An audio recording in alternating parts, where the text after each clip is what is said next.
तो हेलो दोस्तों, मैं हूं आपका दोस्त और होस्ट सुनील और आप सुन रहे हैं सुनील हॉरर स्टोरी। कहानी को देखने से ज़्यादा सुनने में मज़ा आता है। तो दोस्तों, आज की कहानी का नाम है खौफनाक घर। तो कहानी को शुरू करने से पहले आप चैनल को सब्सक्राइब कर लें और अगर आपको कहानी अच्छी लगे तो आप लाइक कर देना और एक कमेंट कर देना। तो बिना देरी के हम कहानी को शुरू करते हैं। दुनिया में वाकई ही शैतान है। वो हर वक्त हमारे आसपास मंडराता है। इस दुनिया में कुछ ऐसे दरवाजे हैं तो जब वो खुलते हैं तो डरावने सपने हकीकत बन जाते हैं। ये कहानी है ऐसे ही एक परिवार की जो एक 200 साल पुराने फार्म हाउस में रहने चला आता है। दिखने में तो ये एक आम ही पुराना घर जैसा घर लगता है, पर जब उन्हें पता चलता है कि वो वहाँ अकेले नहीं हैं। वहाँ एक नहीं बल्कि 2 प्रेत आत्माएं थी। एक तो सताई हुई प्रेत आत्मा और दूसरी प्रेत आत्मा जो कि घर के लोगों को डरा रही थी। तो दोस्तों, शुरू करते हैं कि जब किसी का प्यारा सा घर किसी बुरे सपने में बदल जाए तो क्या होता है। ये कहानी है दक्षिणी आसाम में स्थित एक फार्म हाउस की। लगभग 200 साल पुराना एक फार्म हाउस। 2008 की गर्मियों में एक परिवार यहाँ पर रहने चला आता है। अंकित और रोशनी की हाल ही में शादी हुई थी। दोनों में प्यार हुआ था और फिर उन्होंने झटपट शादी कर ली। शादी के बाद उन दोनों ने अपने लिए एक नया मकान खरीदने का फैसला किया और वो मकान ढूंढ ही रहे थे कि उन्हें एक बहुत ही बढ़िया मकान मिला, करीब 20 एकड़ ज़मीन पर, और एक काफ़ी बड़ा और एक पुराना मकान। पर उन्हें ये मकान बहुत ही कम कीमत पर मिल गया। उन दोनों को उस मकान को देखते ही प्यार हो गया था। हालांकि मकान मालिक ने उन्हें उस मकान के बारे में, डरावने अतीत के बारे में सारी बातें बता दी थी। उस मकान का इतिहास बहुत ही पुराना था। उस मकान का ताल्लुक पहले दास प्रथा और परालांटिस से था, पर मकान पुराना होने के बावजूद भी इतना खूबसूरत था कि वो खुद को उसे खरीदने से रोक ही ना सके। उन्हें लगा कि शायद भगवान भी उनकी नई ज़िंदगी की शुरुआत करने के लिए तोहफे के तौर पर ये मकान देना चाहता है। और फिर अगले कुछ ही दिनों में वो दोनों वहाँ पर रहने चले आए। लेकिन ये परिवार ये नहीं जानता था कि वो उस घर में अकेले नहीं हैं।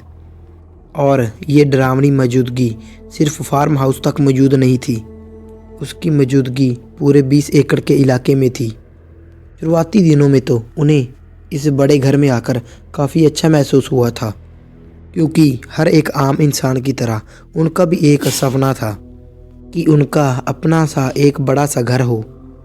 और उस मकान को पाकर भी उनकी सारी हसरतें पूरी हो चुकी थीं। पर कुछ सच्चाइयाँ ऐसी होती हैं कि उन पर यकीन करना मुश्किल होता है। रोशनी को तो उस घर में आने के बाद धीरे धीरे कुछ महसूस और अजीब सा लगने लगा था। उस घर में हमेशा एक अजीब सी खामोशी रहा करती थी, जो कि अकेले में बहुत ही डरावनी लगती थी। और फिर एक दिन उन्हें लगा कि ऊपर वाले कमरे में कुछ तो गड़बड़ है, और इसीलिए वो घर के ऊपर वाले कमरे में चली गई। रोशनी कमरे में आसपास देख तो रही थी, पर अभी अचानक कमरे का दरवाज़ा धीरे से अपने आप बंद हो गया।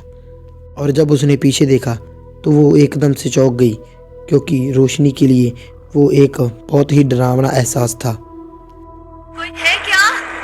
दरवाजा नहीं खुल रहा है, मैं बाहर नहीं आ पा रही। हेलो, कोई बाहर है क्या? रोशनी तो खुद को समझाने की कोशिश कर रही थी कि दरवाज़ा तो हवा से बंद होगा, लेकिन अंदर से वो जानती थी कि वहाँ पर कोई तो था, जो उसे अब अपने पीछे देखने में भी घबराहट हो रही थी। वो बस अपने मन में ये बोल रही थी कि किसी भी तरह बस यहाँ से बाहर निकल जाऊँ। घर में आने के 1 हफ्ते बाद ही अंकित अपने ऑफिस के काम से देर रात तक बाहर रहते थे। उस दिन रोशनी देर रात तक पहली बार घर में अकेली थी। हालांकि वो गर्मियों के भी दिन थे, पर घर में अचानक तापमान अचानक से गिरने लगा और रोशनी को अब घर में ठंड लगने लगी। और तभी रोशनी को अचानक से किसी की चलने की आहट सुनाई देने लगी।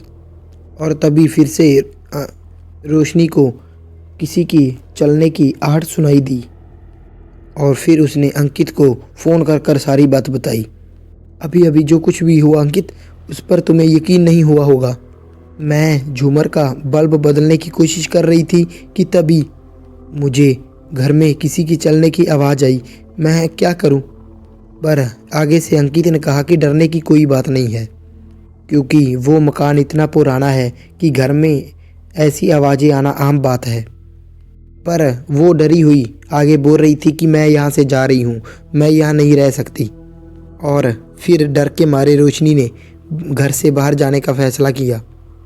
पर अगले कुछ हफ्तों के दौरान रोशनी ने अपने आप को फिर से समझाने की कोशिश की कि शायद ये उसका बस एक वहम था। और फिर वो घर लौट आई। हालांकि उसे उस घर से प्यार हुआ था। उस घर में तो वो हमेशा रहना चाहती थी। वो उस मकान को पाकर खुश थी। वो हमेशा जैसा मकान चाहती थी वो बिल्कुल वैसा ही मकान था। और फिर रोशनी को घर के बाहर से आती हुई कुछ आवाज़ें सुनाई देने लगी। और फिर हिम्मत कर कर रोशनी अकेली उस आवाज़ की तरफ बढ़ने लगी। धीरे धीरे वो आवाज़ अब तेज़ होती चली जा रही थी और उसकी रफ्तार भी तेज़ होती गई। अंधेरा तो बाहर इतना ज़्यादा था कि वो कुछ बाहर देख ही नहीं पा रही थी। और इसलिए फिर रोशनी को दरवाज़ा खोलना पड़ा। वहाँ कुछ तो था जो घर में अचानक से अंदर आया और रोशनी पर ज़ोर से चिल्लाया, ये मेरा घर है, मेरा घर है ये। रोशनी ने उसे करीब से देखा था। उसकी आंखों में बहुत ही खौफ नजर आ रहा था। उस हादसे से रोशनी बहुत घबरा गई। पर अंकित को बताए बिना रोशनी ने खुद इस मामले की जांच पड़ताल करने की सोचा। जब उसने घर के आसपास से जानकारी निकालने की कोशिश की तो उसे एक स्थानीय लाइब्रेरी में उस मकान के कुछ पुराने कागजात मिले, जिनके मुताबिक ये मकान उस ज़माने का था जब इंसानों को गुलाम बनाया जाता था।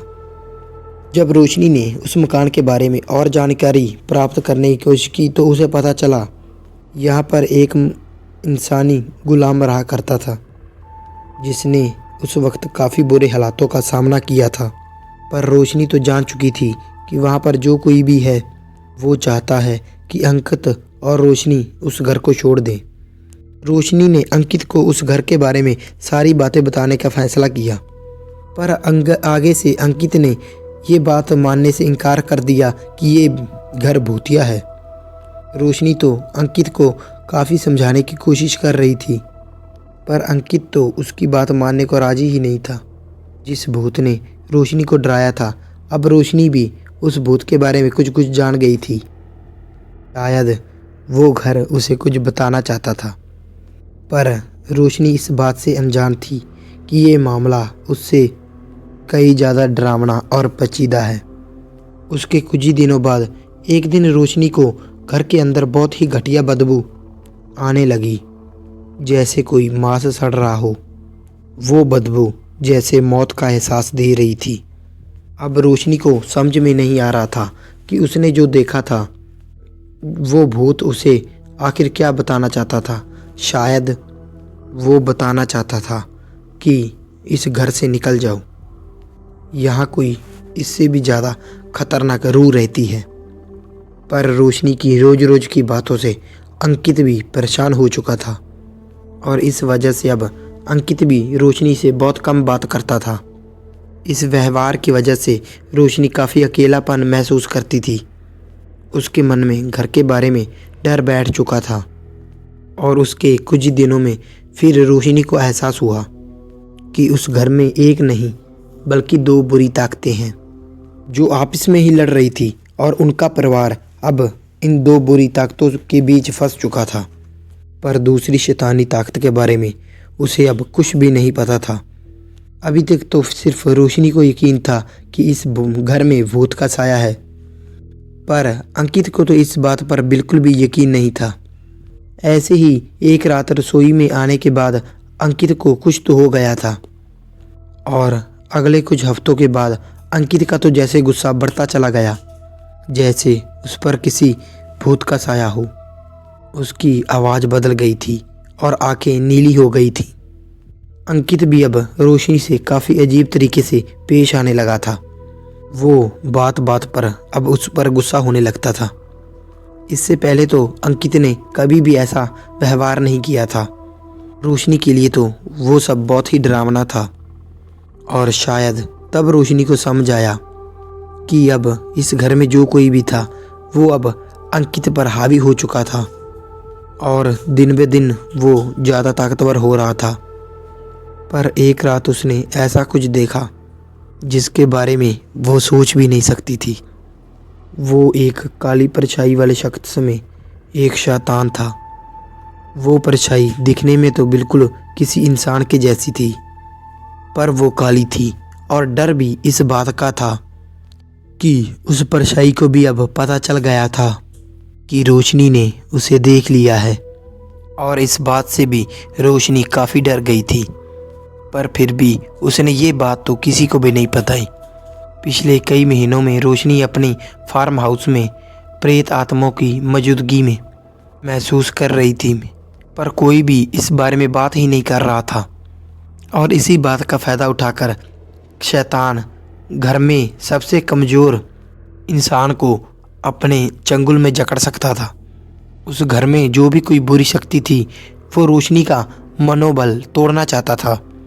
रोशनी एक प्रेत आत्मा के बारे में तो जान चुकी थी, वो किसी गुलाम की आत्मा है, पर शैतान मालूम होते ही एक दूसरी प्रेत आत्मा के बारे में वो कुछ भी नहीं जानती थी। और उसी प्रेत आत्मा ने अंकित पर अपनी पकड़ बना ली थी। रोशनी भी अब समझ चुकी थी कि उसने जिस इंसान से प्यार किया था ये वो बिल्कुल नहीं था। उसे हर बार इस बात का डर लगा रहता था कि जो नज़र नहीं आ रहा उससे कैसे मुकाबला किया जाए। पर उस घर के बारे में शैतान की कुछ अलग और डरावनी ही योजना थी और अब उसे शैतान की शैतानी हरकतें भी बढ़ती चली जा रही थी। एक रात जब रोशनी को घर के ऊपर वाले कमरे में कुछ आवाज़ें सुनाई देने लगी, डर की वजह से उसकी ऊपर जाने की हिम्मत नहीं हो रही थी। और जब वो हिम्मत कर ऊपर गई और कुछ ही पल में किसी ने उसे सीढ़ियों पर से धक्का दे दिया। उसने सीढ़ियों पर देखा पर वहाँ कोई नहीं था। वो अब बहुत ज़्यादा डर गई थी। वो जानती थी कि कोई चीज़ उसके बहुत ज़्यादा नज़दीक थी, क्योंकि उसने अपने कंधों पर किसी के हाथ महसूस किए थे। और तभी अंकित भी अपने कमरे से बाहर आए और उन्होंने देखा कि रोशनी तो सीढ़ियों से नीचे गिर पड़ी है। और अगले ही पल अंकित भी अपने पुराने रूप में आ गए। जब अंकित ने रोशनी को इतना डरा हुआ देखा तब जाकर अंकित को रोशनी की बात पर यकीन होने लगा। और इस हादसे के बाद रोशनी और अंकित ने मिलकर एक पैरानॉर्मल एक्सपर्ट घर बुलाने का फैसला किया। रोशनी ने अपने एक दोस्त को इस मामले की जांच करने के लिए अपने घर बुलाया। कुछ हफ्ते बाद जब अंकित अपने काम से बाहर गए हुए थे तो उसकी दोस्त की टीम उस घर पर पहुंची और उसने वहां की प्रेत आत्माओं से संपर्क करने की कोशिश की। यहाँ है? अगर तुम यहाँ हो तो सबूत दो। तुम क्या कर सकते हो? और तभी सामने वाले दरवाजों को अपने आप खुलते हुए देख उन्हें बड़ी हैरानी हुई। पर उन्हें ये भी पता चला कि उनका सामना किसी दमदार शैतान के साथ था। रोशनी ने अपनी दोस्त को उस गुलाम की आत्मा और उस घर के बारे में सारी बातें बता दी थी। इंसान जिस भूत को अच्छा कहता है और जिस बात को और बार बार दोहराकर जिस भूत को बुरा कहता है, उन दोनों के बीच का फ़र्क साफ नज़र आता है। करीब 12 घंटे छानबीन करने के बाद रोशनी की दोस्त को घर में किसी प्रेत आत्मा का होने का एहसास हो गया और अब उन्हें भी लगने लगा कि इस घर में कोई शैतानी प्रेत आत्मा अपना डेरा डाले हुई है। शायद वो उस गुलाम की आत्मा को समझ गई थी, पर दूसरी प्रेत आत्मा को अब तक समझ नहीं पा रही थी। वो जानती थी कि ये ताकतें बहुत खतरनाक होती हैं और अगर वो सच में कोई शैतानी प्रेत आत्मा हुई तो उसे जवाब पाने की उम्मीद नहीं करनी चाहिए। वो यहाँ क्यों है ये कभी भी नहीं बताएगी और ना ही वो तुम्हारे घर के साथ और तुम्हारे परिवार के साथ क्या करना चाहती है ये भी कभी नहीं बताएगी। वो जानती थी कि ये कोई आम प्रेत आत्मा नहीं है, ये एक शैतान है और इसी कारण रोशनी की दोस्त ने उसे वो घर और वो शैतान को अकेले छोड़ देने की सलाह दी और वो वहाँ से चली गई। जबकि रोशनी को वो घर बहुत ही पसंद था और वो भी उस घर को छोड़कर जाना तो नहीं चाहती थी और हुआ भी बिल्कुल वही। अपनी दोस्त की सलाह के बाद भी रोशनी ने उस घर को छोड़ा नहीं, पर रोशनी ने अब तक अंकित को उसकी दोस्त को दी गई सलाह के बारे में बताया नहीं था। और फिर एक रात रोशनी ने कुछ अजीब सी आवाज़ सुनी। रोशनी जान चुकी थी कि ये कोई सामान्य व्यक्ति की आवाज़ नहीं थी, ये ज़रूर उस शैतान की आवाज़ है और बीच रात उस शैतानी रूह ने उस पर हमला कर दिया था। अब ये प्रेत आत्मा सिर्फ अपने होने का सबूत नहीं दे रही थी, बल्कि अब ये उन पर किसी न किसी तरह हमला करने लगी थी। बीच रात दरवाजे खिड़कियों पर दस्तक देने लगी थी और फिर हारकर इन रोज की घटनाओं के चलते अंकित और रोशनी का सब्र का बांध टूटता चला जा रहा था। उन्हें किसी से कोई भी मदद नहीं मिल पा रही थी और आखिरकार वो किसी तरह उसी रात उस घर को छोड़कर वहाँ से चले गए। जब वो दोनों वो घर छोड़कर जा रहे थे तो वो इतने डरे हुए थे तो उन्होंने मुड़कर भी उस घर की तरफ नहीं देखा। उस पुराने मकान में जो कुछ भी हुआ था उसकी यादें और निशानियाँ उन्हें आज भी डराती हैं। रोशनी जानती थी कि कुछ लोग तो इस बात को नहीं मानते, पर भूत प्रेत आत्माएं होती हैं, वो हर वक्त हमारे आसपास होती हैं। 200 साल पुराना वो मकान आज भी वहाँ पर मौजूद है, पर अब वहाँ कोई नहीं रहता। तो दोस्तों कैसी लगी आपको कहानी, लाइक शेयर कमेंट करके ज़रूर बताना और चैनल को जरूर से सब्सक्राइब कर लेना। कहानी अच्छी लगी है तो कमेंट में बताना और मिलते हैं इससे भी डरावनी और ख़तरनाक कहानी में। तब तक के लिए धन्यवाद।